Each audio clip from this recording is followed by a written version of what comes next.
Birgina ehtiyotsizlik yo'l transport hodisasini keltirib chiqaryapti. Achinarli holat. E'tibor berasizlar.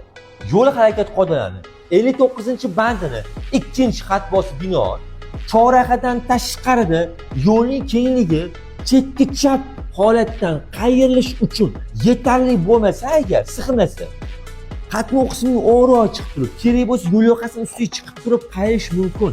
Faqat yo'laki va qarama-qarshi transport vositalari yo'l bergan holatda bu yerda Damas hisobiga Labo haydovchisi ko'rish cheklanib qoldi.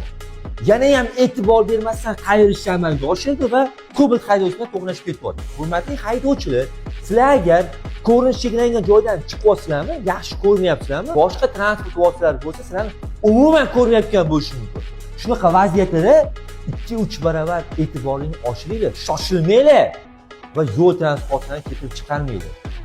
Yo'l harakat qoidalariga rioya qiling. Videolarni manfaatli bo'lgan bo'lsa, like bosib qo'yishingizdan chiqmasin.